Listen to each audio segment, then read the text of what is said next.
I had a beloved lady I promised to marry. We were both 30, the same age, and I had proposed to her, wanting to spend my life with her. As I nervously held out the ring, she smiled with tears in her eyes and said, "I do. I will marry you." Oh yay, Mike, you're so loud. I didn't care about the people around us. I was too busy shouting with joy. I'm sorry, my face turned red as I apologized to Catherine. She laughed, finding my reaction funny. Catherine had lost her parents at a young age and lived with her grandmother. After seeking blessings from Catherine's grandmother for our marriage, I was on cloud 9, thinking our happiness would last forever. One day, Catherine and I decided to visit a nearby spa in Colorado. "Mike, you always overdo it with the long baths. Sorry, I feel dizzy. I had stayed in the bath too long and got lightheaded. It was getting dark outside, and I felt bad making Catherine drive, but I was too out of it to drive. I'll drive us home, you can rest. I'm really sorry."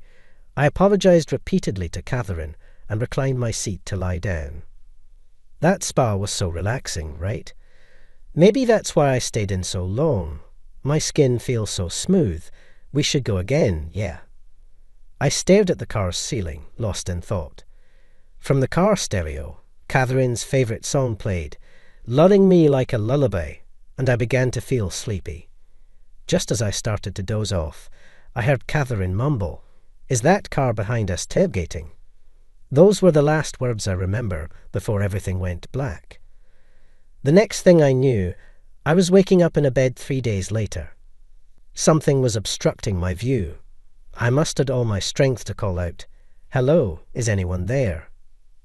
I tried to shout, but all that came out was a whisper. "Mike, you're awake. This is a hospital. I'll call the doctor." I heard the nurse's voice and then the sound of footsteps. Soon after, a male voice, presumably a doctor's, spoke up. "Mike, can you hear me?" How are you feeling? Why am I here?" My memory was a blank slate, but I soon remembered being with Catherine. Concerned, I asked the doctor about her. "Where's Catherine? Is she okay?" The doctor hesitated for a moment before answering, "Mike, you were in an accident." Accident? What happened? I started to recall fragments of that day. We were on our way home, with Catherine driving, when suddenly we felt a massive impact. But that was all I could remember. Neither the doctor nor the nurses would tell me anything more than about my own condition. Confined to my bed, unable to move, and with no way of finding out what had happened, a week passed by. I felt my health improving bit by bit, especially after they removed the bandage from my head. Beside my bed stood a woman with a weary face. Despite her stern expression, there was a hint of sadness. "Why are you the only one alive? Why just Catherine?" It was Catherine's grandmother, Margaret, who I had met when we announced our engagement. Margaret's loud voice echoed throughout the hospital room, berating me. I forced myself to sit up and asked, "Please tell me what happened. Don't you remember anything?" "Catherine had a severe head injury when she was brought here." "Why? Where's Catherine now?" "Catherine's funeral is already over. She had an organ donor card, so her body is." Margaret couldn't continue and broke down in tears, overwhelmed by grief. I screamed out loud, "Mike, you shouldn't be sitting up right now." Alarmed by my shout, a nurse quickly rushed in. I was gently but firmly held down by several nurses and made to lie back down in bed. Margaret, looking drained, left the room with assistance from another nurse. When I closed my eyes, I saw Catherine's smiling face. I had wanted to protect that smile. Why was I the only one still alive? At that moment, I didn't care about my future. Yet, even with these thoughts, my body continued to recover steadily. Soon, I could sit up and gradually stand on my own. Eventually, I was discharged from the hospital.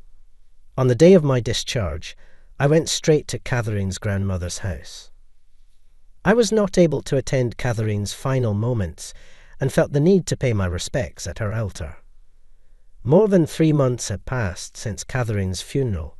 Relying on my memories, I reached the front of Catherine's house. With trembling hands, I pressed the doorbell. After the chime, a woman's voice answered, "Yes, who is it?" "It's me, Mike. Pardon." She seemed not to recognize my name. I was her fiancé.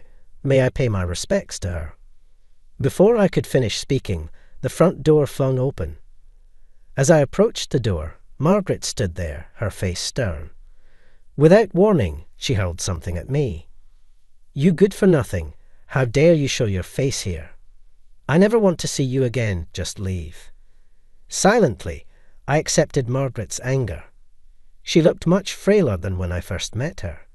She must have been devastated, having lost Catherine, her only grandchild and family. Feeling her pain, I was left speechless outside the front door. After her outburst, she broke down, falling to her knees in tears. I tried to approach and comfort her, but she said, "Don't touch me. I don't need your help," and stormed back inside, still showing a strong front. I couldn't say a word. I bowed slightly to the empty entrance and left. From then on, I frequently visited Catherine's house. I desperately wanted to pray in front of her altar. No matter how many times I visited, Margaret's attitude remained unchanged. She would just yell at me. Unable to say my goodbyes, I wasn't even allowed to offer my prayers in front of Catherine's portrait. Feeling lost, I returned to my job. I kept telling myself that I needed to be strong, to live a life that wouldn't shame Catherine's memory. So I returned to my previous workplace. There, everyone offered their condolences. Each time, I felt a resurgence of loss and sadness. Still, I immersed myself in work. If I didn't stay focused on something, tears would flow. I couldn't imagine being with another woman after Catherine. Work was different. If I worked hard, I could see the results. That's why I worked all the time. Then, one day, I received a call on my phone from Margaret. For a while, I had visited her frequently, but then I stopped, thinking my visits might be prolonging her grief. Before I knew it, a year had passed since Catherine's passing. "Hello, is this Mike Jess speaking?" Hesitantly, I pressed the call button as I recognized the unfamiliar number on my phone's display. "It's Margaret Catherine's grandmother, Margaret. I'm sorry for calling out of the blue. If you're free this weekend, could you come by?" I assumed she was inviting me for Catherine's first-year memorial service. That weekend, I visited Margaret. "Thank you for coming. Please come in." Margaret, who came to greet me at the door, looked even more frail and seemed lacking in energy. "I brought these. They are from Catherine's favourite pastry shop. Could I offer them in front of her altar?" "That's very thoughtful of you, thank you." I sat in front of the altar and stared at Catherine's portrait. She was captured in a moment of radiant happiness. Such a lovely picture, I murmured to myself while I was praying and gazing at Catherine. Margaret spoke from behind. "It's a beautiful picture, isn't it?" "Yes, very much so." Tears flowed naturally from my eyes. "Oh dear," Margaret remarked, handing me a tissue. "I'm sorry for all the times I yelled at you and turned you away." She bowed her head. "Please raise your head. It was my fault. I shouldn't have let Caffeine drop." "No, neither of you are to blame. It was the drunk truck driver. I took out my unplaceable anger on you. I made you suffer." "I'm so sorry. My health hasn't been great lately. I've been worried about what will happen to Catherine's memories after I'm gone, so I wanted to reach out." "Are you okay? Is your health all right?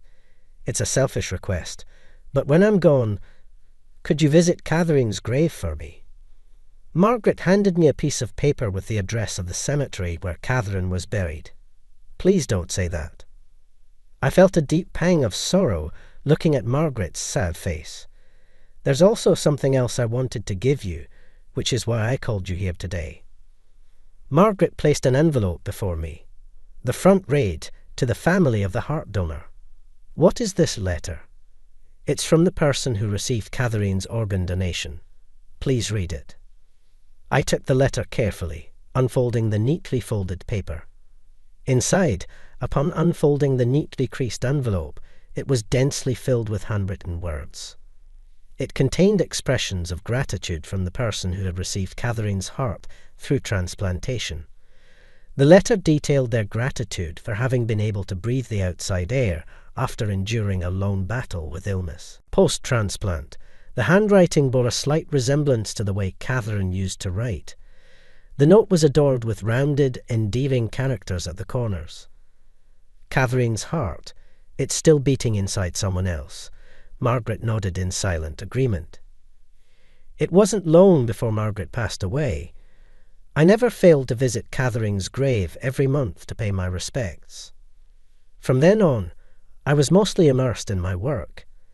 Having lost Catherine, and now in my 40s, I had given up on the idea of falling in love again. A decade had passed since the accident.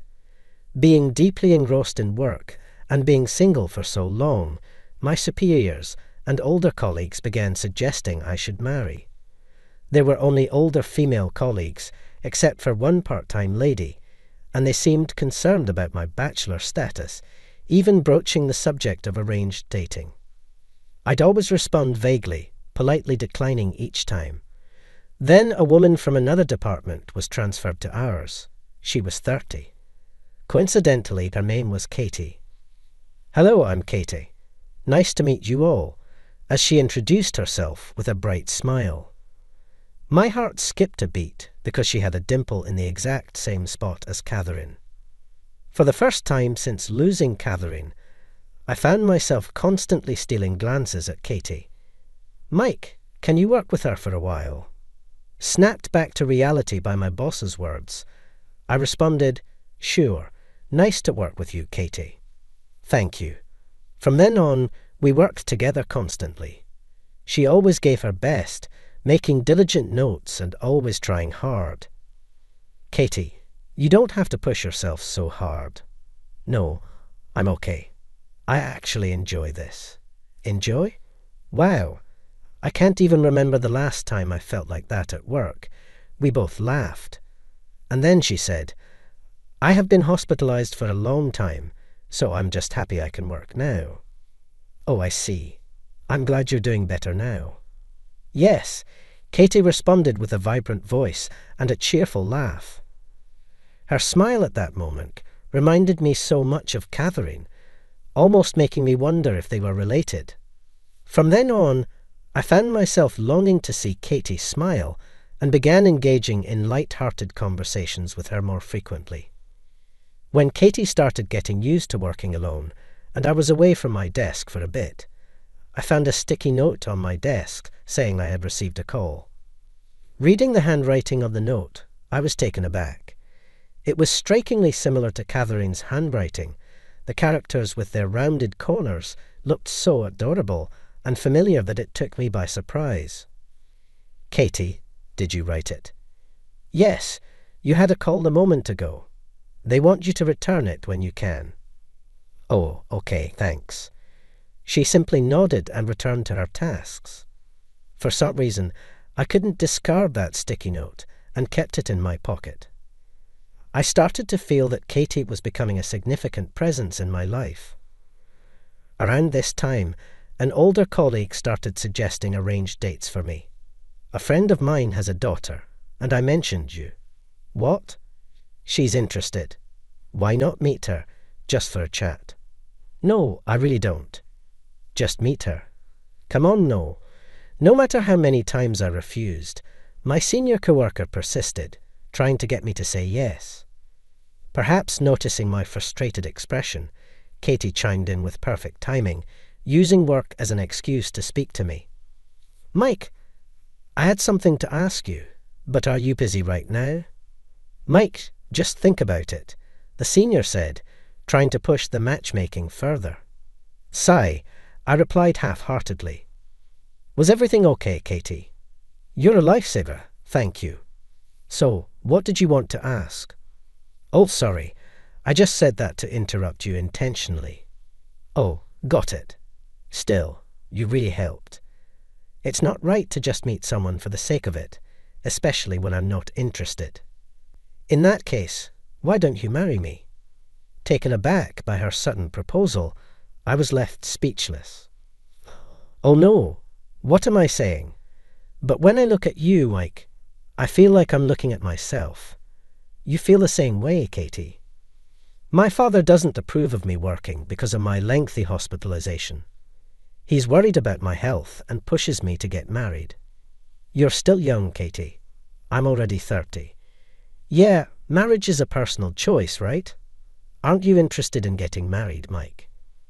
Caught off guard by her question, I paused for a moment before replying. I was deeply in love with someone, but we couldn't get married. I can't forget about her.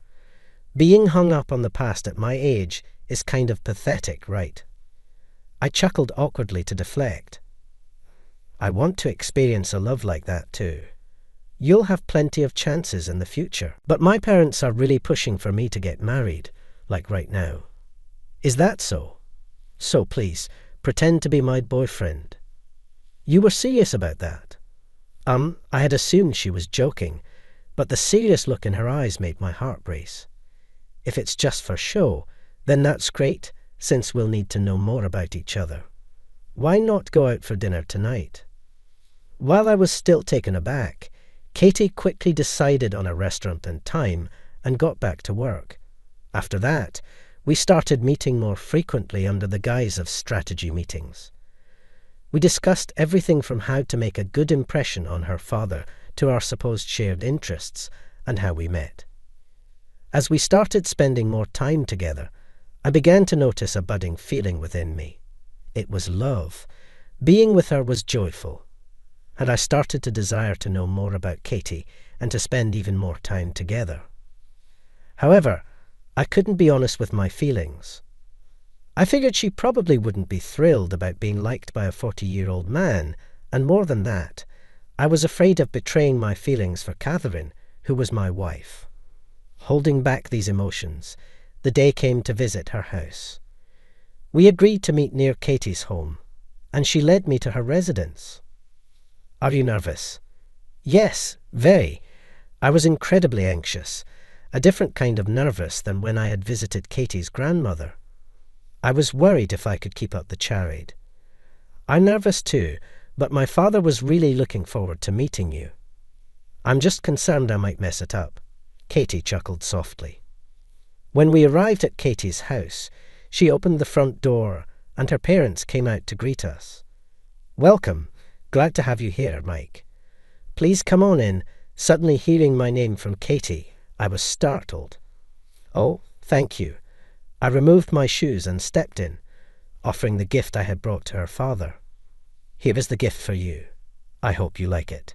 Her father just stared at me, not making a move to accept it. Oh dear, thank you for your kindness. Katie's mother graciously accepted it in his stead. I had assumed they would be welcoming since Katie had told me they were eager for her to marry. However, her father's gaze felt penetrating, making me feel exposed. They led me to a traditional sitting room where her father took a seat across from me. Katie, claiming she would help her mother, left me alone with him. Without wasting any time, her father spoke up. I apologize for making you go along with Katie's charade. No, it's... I hesitated, revealing my uncertainty. Look, I desperately tried to smooth things over, but it felt like Katie's father could see right through me. It's my fault. I shouldn't have rushed her into all these matchmaking meetings. Resigned, I didn't refute his claims and just listened silently to what he had to say. She had been hospitalized for a long time in middle school. We discovered she had a serious heart condition. Yes, I heard she was hospitalized. It worsened to a point where a transplant was necessary. Fortunately, a donor appeared, and thanks to that, she's now as healthy as you can see. A donor. When was this? It was when she was 20, so about 10 years ago. In my mind, I pictured Catherine's face.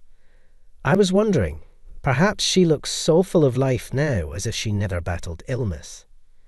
But as her parents, I hope she marries a good man and has children soon.